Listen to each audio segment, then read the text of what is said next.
Bonsoir et merci de nous rejoindre sur nos réseaux sociaux, en radio et en télévision pour une série de 4 débats que nous allons vous proposer dans le cadre du second tour de l'élection législative.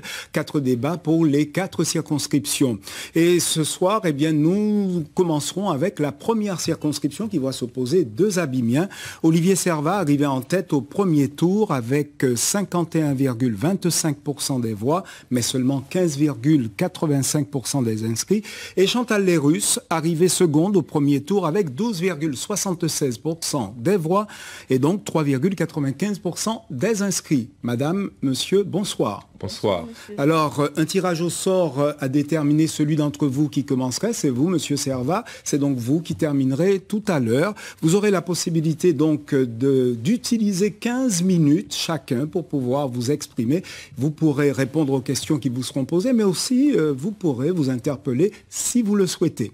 On commencera donc par vous et j'ai envie de vous demander à tous les deux, mais vous serez le premier à répondre, quel sentiment avez-vous après ce premier tour des élections législatives qui a quand même remué la France?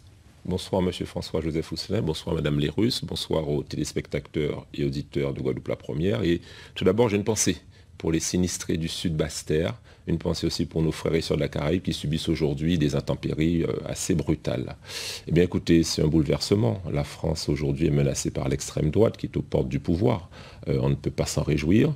Et pour la Guadeloupe, je constate que sur 2 circonscriptions sur 4, nous avons du Rassemblement national au deuxième tour. C'est gênant. Je me réjouis que sur cette première circonscription, il n'y ait pas de candidat de l'extrême droite. Et vous-même, Madame Lérus, quel est votre sentiment après ce premier tour des élections législatives? Alors, bonsoir Monsieur Joseph Ousselin, bonsoir Monsieur Servat, bonsoir aux téléspectateurs de Guadeloupe Première. Alors, il est évident que ce premier tour était extrêmement court. C'est un départ arrêté pour tous les candidats, ce qui a permis aux députés en place d'avoir un certain avantage. Ceci étant, je ne partage pas du tout l'avis de Monsieur Servat, sa première circonscription. Je considère que dans la nôtre, en tout cas, cela a permis clairement de dessiner 2 camps. Le camp des forces de progrès, c'est ce camp-là que nous incarnons, et un autre camp, celui qui est prêt à peut-être davantage de compromission, et surtout de compromission avec l'extrême droite, et je pourrais m'en expliquer tout à l'heure. Alors vous attaquez directement votre adversaire. Avant cela, je voudrais quand même que vous puissiez me dire si vous estimez que vous le disiez, hein, ce développement du Rassemblement national, son implantation, n'est-il pas inquiétant pour vous aussi, même si vous êtes aux abîmes? Madame Lérus? Ah ben forcément, puisque c'est un développement c'est une montée d'une extrême qui est contraire à toutes nos valeurs. Mais c'est une montée d'une extrême qui s'explique en particulier par des politiques qui ont été nourries depuis plusieurs années, qui ont abîmé le pays et qui ont donné ce résultat-là.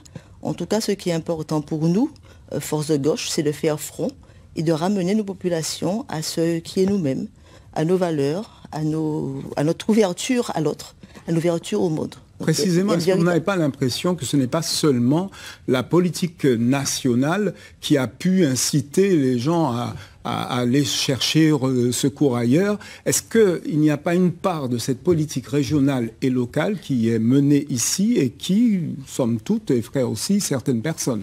Nous, on voit que la parole se libère dans notre pays de Guadeloupe sur le racisme envers nos frères, le racisme envers les nôtres. Non, je considère que c'est véritablement un problème qui est sociétal, mais c'est un problème aussi qui est nourri par l'absence de politique publique claire qui donne de la lisibilité, de la perspective à nos populations. Monsieur Servat, quelle est votre analyse justement sur cette implantation du Rassemblement national en Guadeloupe? Alors, tout d'abord, je voudrais dire à Madame Lérus que je suis d'ascendance africaine. Je suis noir. En aucun cas, je ne pourrais partager des thèses extrémistes, racistes, xénophobes.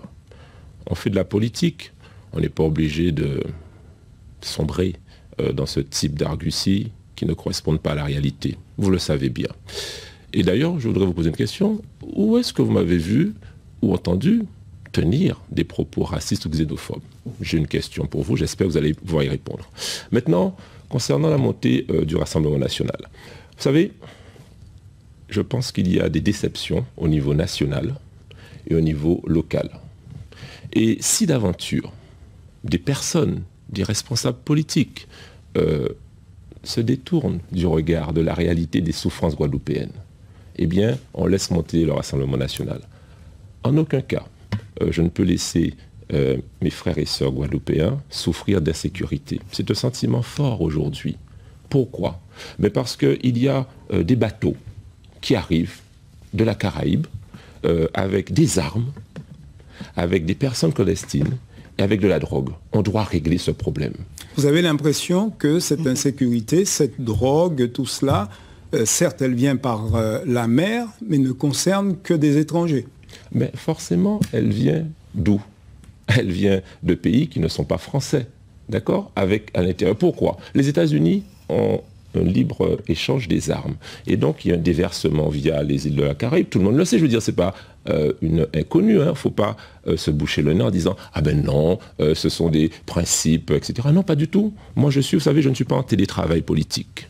Je suis au plus près de la population et je n'applique pas des gestes barrières politiques. Je suis au plus près de la population. Et donc, quand je vais à la rue Frébeau, quand je vais aux Abîmes, quand je vais à Marie-Galante, il y a une souffrance qui doit s'exprimer. On doit y apporter des réponses parce que sinon, c'est le Rassemblement national qui va apporter ces réponses-là. Et ces réponses, vos réponses à vous, quelles sont-elles? Alors, il y en a beaucoup. Alors, tout d'abord, j'ai demandé à ce qu'il y ait un préfet à l'insécurité. Il est en Guadeloupe, il commence à travailler.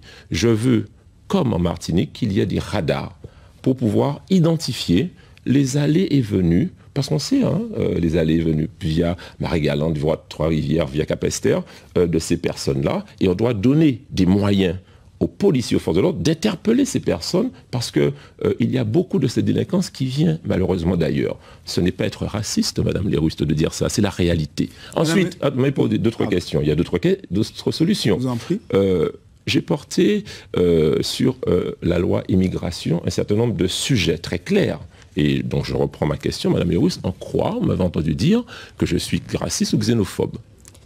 Alors je pense que M. Servat, vous venez de répondre par vous-même en stigmatisant tout de suite les étrangers. Je voudrais quand même dire que dans ce premier tour des élections législatives, nous avions plusieurs candidats, 11 candidats, pardon, dont un candidat du Rassemblement national qui lui-même a dit sur une télévision concurrente qu'il partageait avec M. Servat un certain nombre d'idées. J'ai entendu sur cette même chaîne concurrente M. Servat dire, c'était le 10 juin, et je pense que pour moi ça a été un déclic dans ma décision d'être candidate à ces élections. Je l'ai entendu dire que le Rassemblement national répondait aux préoccupations des Guadeloupéens. Je ne partage pas du tout cette position-là. Et M. Servat excelle dans un domaine, c'est celui du pompier pyromane. Il lance le feu, ensuite il dit vouloir l'éteindre autrement. M. Servat, vous venez de dire, vous vous opposez. Pour vous, le problème de l'insécurité, c'est les étrangers. Pour moi, et vous avez d'ailleurs dit vous-même sur cette même chaîne le 10 juin, vous avez dit que 60% des méfaits sont commis par les étrangers. Tenir un tel discours dans un contexte où le Rassemblement national, où l'extrême droite, où le rejet de l'autre, où la xénophobie prend du pas, je trouve que c'est dangereux. Et c'est d'autant plus dangereux qu'il y a des solutions autres qui peuvent être portées. Sur la sécurité, vous dites, voilà, violence, insécurité, étranger. Moi, je considère que les mesures sont autres. Je refuse de penser que c'est par le bâton qu'on va régler le problème de la violence ou la sécurité. Je considère pour ma part que c'est par l'activité. Mais c'est vrai que moi, je défends des valeurs de progrès social, d'humanisme, de justice sociale. Et je considère qu'on est tous étrangers quelque part. Et je dis souvent, je l'ai toujours dit d'ailleurs depuis des années, que tout le monde c'est moun. Pas d'avoir pour moun, pas plus moun qui ont d'autres moun. Donc je refuse de stigmatiser les étrangers. Pour moi, une réponse à la sécurité, c'est l'activité. L'activité par le travail, l'activité par la formation, l'activité par l'adaptabilité des lois. Et c'est précisément sur ce qu'on attend un député. Soit dit en passant, quand on regarde les prisons de Guadeloupe, elles ne sont pas pleines d'étrangers.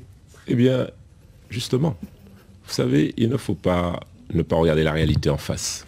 Vous parlez de principes et de beaux discours, moi je vous parle de la réalité. Les chiffres du ministère de l'Intérieur disent que 60% des méfaits de délinquance sont commis par des étrangers. Qu'est-ce que j'y peux? Moi, je traduis une réalité. Et la réalité, c'est de dire que c'est le programme du Rassemblement national qui répond aux préoccupations des Guadeloupéens? Je n'entends pas que vous soyez mon ventriloque et j'entends exprimer moi-même mes idées, si vous voulez bien. D'accord, mais les Guadeloupéens pourront réécouter la bande. Eh bien, ce que j'ai dit, c'est que le Rassemblement national répond à une partie des problématiques des Guadeloupéens. Très clairement, sur la préférence nationale, il faut qu'on se pose la question. Quand on a sur les logements sociaux des Guadeloupéens qui ont du mal à trouver un logement, il faut qu'on se pose cette question-là. Quand on a une délinquance qui, malheureusement, c'est un fait, vient beaucoup des étrangers, il faut qu'on se pose la question et on ne va pas juste se draper de grands principes et ne pas répondre aux problématiques des Guadeloupéens. C'est la meilleure façon, je crois, Madame Lérus, de faire monter le Rassemblement national. Et justement, je suis content que dans cette première circonscription, si la personne du Rassemblement national parle pour moi, je le laisse. Si vous voulez parler pour moi, donc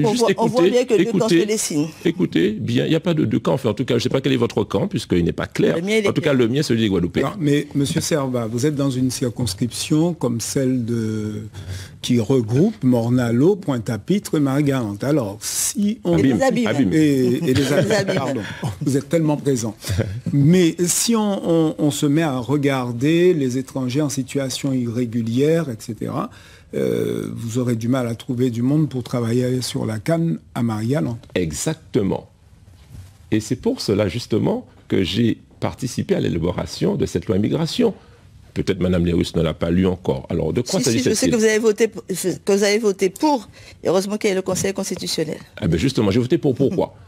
Vous savez, justement, en étant proche de la population, les producteurs de canne à Marie-Galante, de bananes ici, de tomates à Saint-François, me disent, et combien de fois j'œuvre pour pouvoir régulariser des étrangers en situation régulière, parce que sinon on manque de main-d'œuvre, parce que l'agriculture ne paye pas assez. Voilà ce qu'on a fait. Vous êtes dans le domaine de la santé. On a fait en sorte de régulariser un maximum de médecins, infirmiers étrangers pour pouvoir soulager les souffrances des hôpitaux. D'ailleurs, il y a un problème actuellement sur les réactifs, sur les laboratoires actuellement au CHU. Et donc, nous avons travaillé sur ça. J'ai porté quelque chose où le Rassemblement national en France était violemment contre.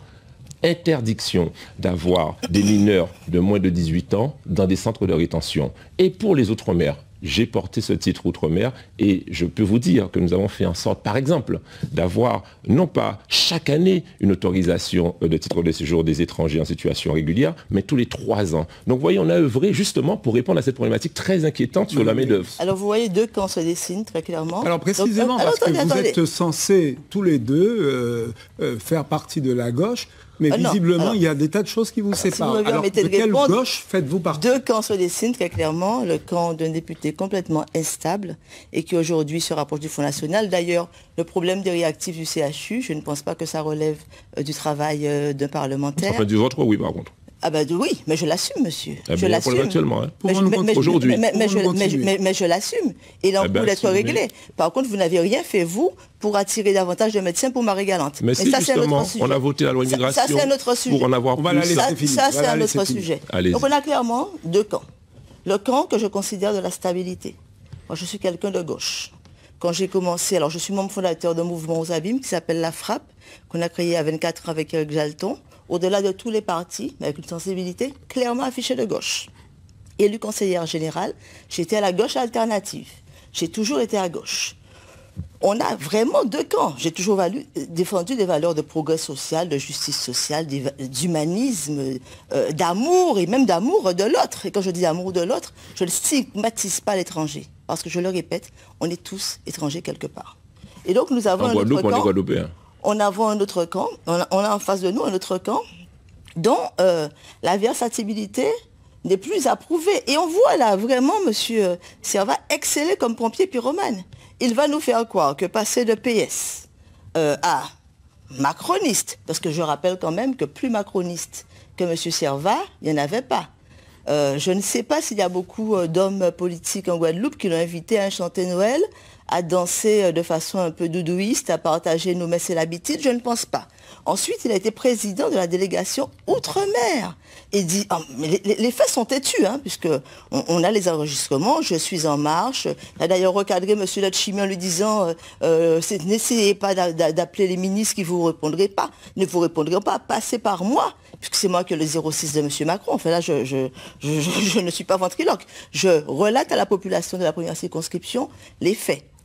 Et donc, macroniste pendant des années, jusqu'à 4 mois avant l'échéance. Sentant le vent tourner, vous pensez qu'il savait qu'il y aurait une dissolution? Mais non, mais là je suis en 2022. D'accord. Donc il a été LFI. D'ailleurs, je l'ai soutenu en 2022. Parce qu'il était LFI. Donc bon choix. Mauvais choix. Et justement, comme j'assume toutes mes positions, que j'assume mes erreurs, c'est pour ça que je suis candidate aujourd'hui, précisément face à M. Servat. Donc en 2022, sentant le vent tourner, LFI, donc la France Insoumise, mouvement de gauche, etc. Et une fois élu, le temps de la transformation dans l'avion arrivé au modem, ensuite à l'Aliotte, anti-Macron dans les dires, mais la création d'un mouvement au mois de septembre avec en VIP, M. Gérald Darmanin quand même, qui, me semble-t-il, est un macroniste de la première heure. Donc ma difficulté avec ce que dit M. Servat, c'est la fiabilité. J'ai du mal à avoir confiance. On vous a et d'autant plus que... Alors bon, il me renvoie sur les réactifs du CHU, mais c'est mon boulot et vous savez, on vous a compris bien que le tous les CHU deux, de la Guadeloupe prend en charge le bassin de la Guadeloupe. Il y a une question que je voudrais vous poser. Nous sommes quand même dans une élection nationale, donc participer à l'Assemblée nationale. Alors, s'il y a une majorité du Rassemblement national, chacun d'entre vous, vous êtes où, vous vous situez comment, vous faites quoi?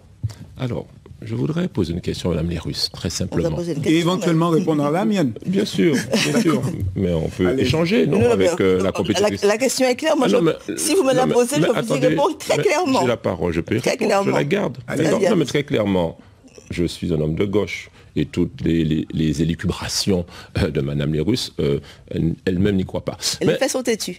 Mais j'ai une question pour vous, Mme Lérus. Donc, vous m'avez expliqué qu'en 2017, j'étais macroniste. Mais un macroniste et demi, pourquoi, en 2022, alors même qu'Emmanuel Macron nous avait fait un paquet de misère, parce qu'on peut se tromper sur quelqu'un, c'est ce que j'ai fait en 2017, mais j'ai constaté les dégâts. Mais vous aviez déjà le recul en 2022 et vous avez parrainé Emmanuel Macron en 2022. Pourquoi? Et je l'assume, encore une fois. Encore une fois, pompier pyromane. Mais j'assume tout ce que je fais. C'est inquiétant. Vous êtes une macroniste. Non, pas du tout. Le macroniste, c'est vous. Pompier pyromane, encore une fois. Mais vous êtes aujourd'hui démasqué. Vous êtes resté 4 ans. Vous l'avez déjà dit ça. Non. Alors, vous êtes resté président de la délégation Outre-mer. En 4 ans, vous n'avez jamais vu que Macron n'a jamais envoyé pâté bon. Ou attendre 4 mois avant, faire un mandat pour envoyer pâté bon. Soit. J'assume, oui, nous étions un certain nombre de Guadeloupéens à avoir parrainé Macron sur la base d'une plateforme de revendication pour l'outre-mer, mais un parrainage n'est pas un engagement politique. Moi, je n'ai jamais voté une seule loi pour Macron. Vous n'êtes pas député. Alors, au milieu de tout ça, moi, je voudrais je continue. Vous avez une majorité au Rassemblement national. Non, mais je voudrais juste préciser une chose. Les principaux soutiens de M. Servat aujourd'hui, en particulier Jean Bardaille, secrétaire général du GURSC, vous êtes membre adhérent du GURSC. J'ai vu que le GURSC vous soutient. Le GURSC, certainement pas. Vous avez demandé son soutien? Moi, j'ai demandé le soutien au GURSC. Alors, premièrement, c'est faux. Encore une fois, monsieur Servat, vous mentez. Vous mentez très clairement. Je n'ai jamais demandé de soutien au GURSC. C'est marqué sur RCI. Mais RCI peut dire ce qu'il veut. Je vous dis en face. Vous n'êtes pas défendu. Je vous pas démenti. Mais s'il fallait démentir, tout à l'heure je démentirai. Et j'ai une petite anecdote pour vous tout à l'heure. Ce que je voudrais vous dire, c'est que je ne suis pas au GURSC, c'est vous qui êtes au GURSC. Ça, c'est la première chose. La deuxième chose, c'est que je n'ai pas demandé de soutien du GURSC. Ah bon? Eh bien évidemment que non. Je suis soutenu dans cette élection par la majorité municipale de la ville des Abîmes, et je m'en réjouis, par la frappe. Je suis soutenu par la France Insoumise, donc constante depuis 2022, moi. Je suis soutenu par le Parti socialiste de la Guadeloupe. Et donc, je vous remettrai tout à l'heure le communiqué de la France Insoumise et des Insoumis de Guadeloupe précisant le soutien. Donc, encore une fois, pompier pyromane. Je peux avoir la réponse à ma question qui consiste à vous demander si vous avez une majorité du Rassemblement national, Que faites-vous? Où siégez-vous? Qui soutenez-vous? Et comment tout ce que vous avez dit à vos électeurs pendant cette campagne, vous pourrez le réaliser? Très bien. Vous mentez aussi. Alors pourquoi? Parce que vous n'avez pas le soutien de la France Insoumise. Où l'avez-vous? J'ai échangé avec Olivier Nicolas, qui m'a dit que vous attribuez des soutiens qui n'existent pas. J'ai échangé. Attendez. J'ai échangé. Voilà. Et souffrez de m'écouter. Bien sûr que je vous écoute. J'ai échangé avec Mathilde Panot et Jean-Luc Mélenchon, que je connais très bien. Ils m'ont dit qu'ils n'ont pas donné de soutien à votre candidature. Alors arrêtez de mentir. Maintenant, où est-ce que je vais siéger? Le communiqué est clair. Je vais siéger au groupe LIOT, Liberté, Indépendant, Outre-mer, Territoire. Pourquoi? Depuis 250 ans, et c'est une fierté pour moi, nous avons pu créer un groupe Outre-mer à l'Assemblée nationale. Alors, ça n'était jamais arrivé, certains vont dans des groupes nationaux, etc.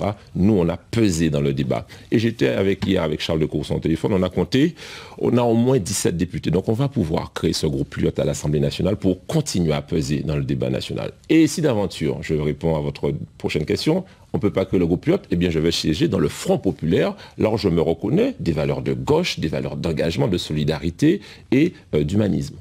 Et vous, Madame Léroux? J'inviterai juste les électeurs de la première circonscription, mais ils trouveront très facilement la bande, à regarder la réaction de M. Servat le soir des élections, en disant qui nous habitait là encore, front, il ne se rappelait pas du nom du Front populaire.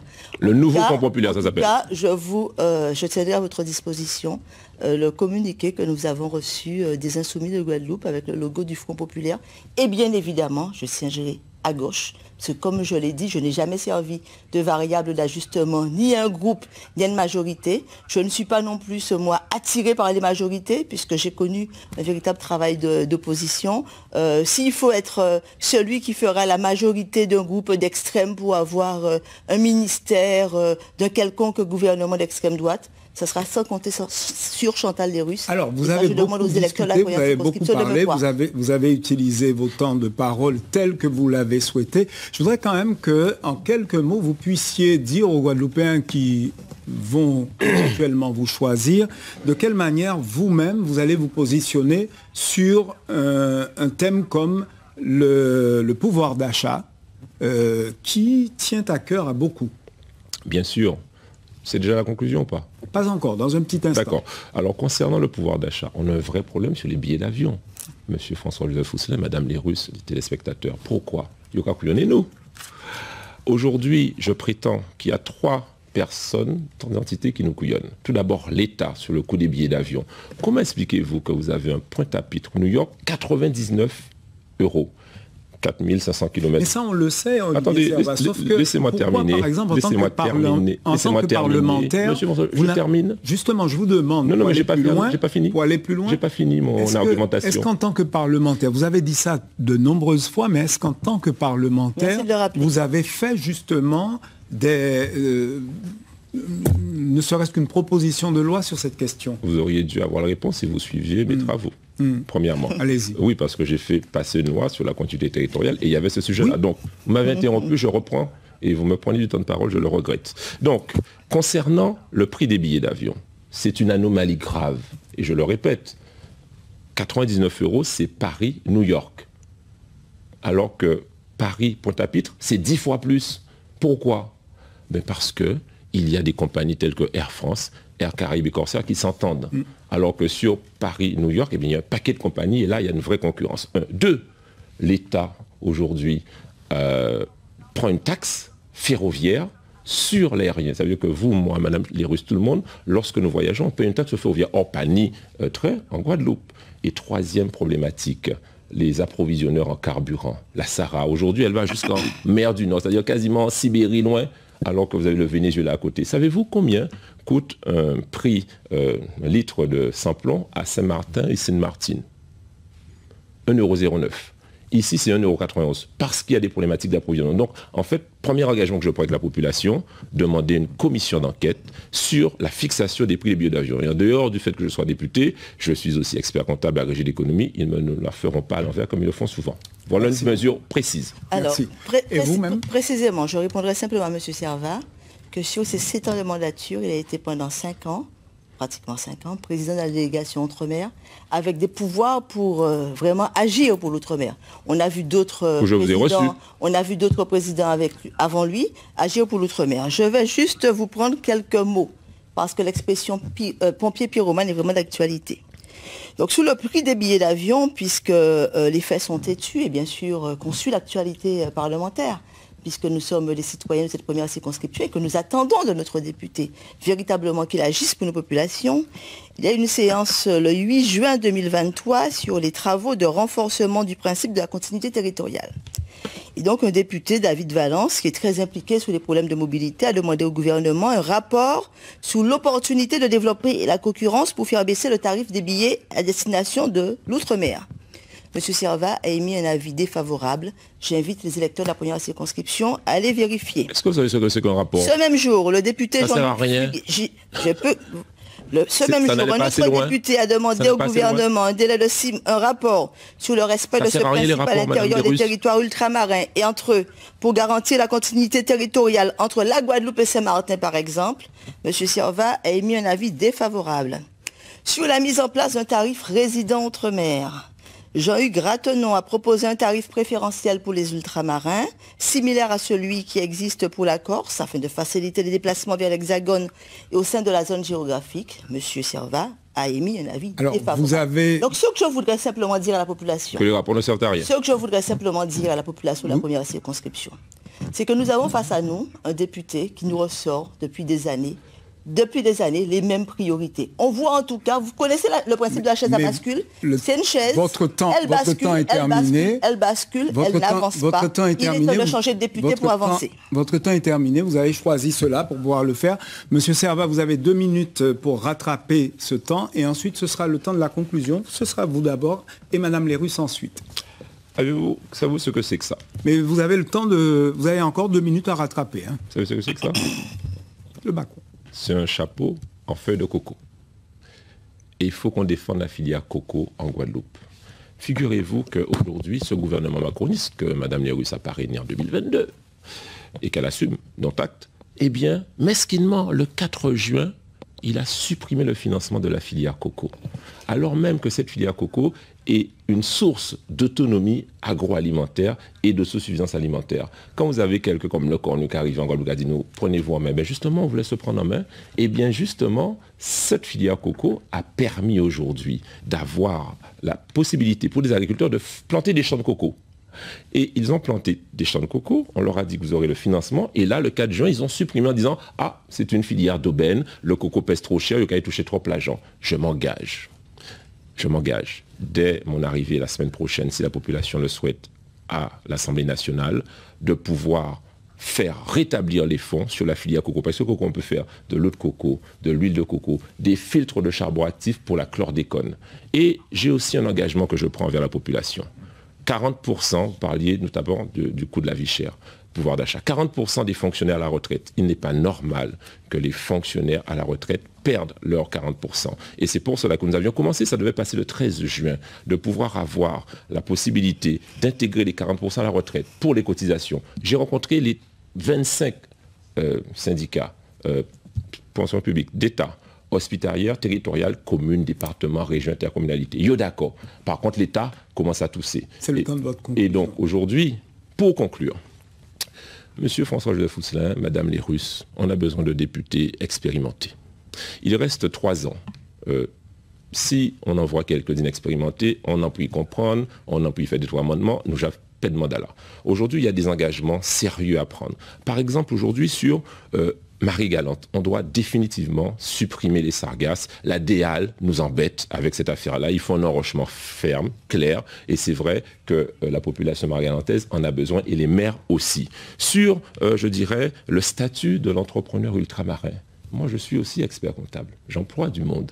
Je dois payer des charges sociales tous les mois. Et ça coûte trop cher. Alors même que nous sommes soumis à aléas climatiques. Nous sommes soumis à grève, à sargasses, à violence, etc. On doit pouvoir soulager les entreprises guadeloupéennes. On doit aligner les minima sociaux sur le RSA, sur les personnes en situation de handicap, sur les personnes de l'Hexagone, parce que ça, c'est une injustice. Je vous remercie. Merci, M. Servat. À vous maintenant de terminer, Madame. Je voudrais juste dire à la population de la première circonscription qu'on voit un député en place depuis 7 ans, qui nous sort des Yaka Faucon et qui nous sort les mêmes priorités depuis des années. Ce que je voudrais dire avec Frantz Fanon, c'est que chaque génération, dans une relative opacité, doit découvrir sa mission, l'accomplir ou la trahir.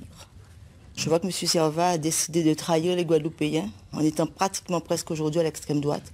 Moi, j'ai décidé de l'accomplir avec vous. Et si je suis candidate aujourd'hui dans cette élection législative, c'est tout simplement pour faire entendre une autre voix à l'Assemblée nationale avec une alternative positive pour toutes les égalités, pour toutes les solidarités, pour l'accès à l'eau, cette loi à l'eau pour laquelle il a voté pour cette loi à l'eau. Je voudrais vraiment que nous ayons un autre député qui défende mieux nos intérêts. En tous les cas, je ne voudrais pas non simplement parler, mais je voudrais agir pour l'intérêt de nos populations. Donc faites-nous confiance et votez pour Chantal Leroux. Merci Madame Leroux. Et Georges Germain la semaine prochaine. Voilà, c'est la fin de ce premier débat, un peu sportif entre vous, mais il semble que les Abimiens s'aiment de cette manière-là. Oui. Eh bien, merci de nous avoir suivis. Dans un instant, vous retrouverez Ludivine Guiolet pour le deuxième débat. Il concerne la deuxième circonscription. Je n'aime pas la calomnie. Moi non plus.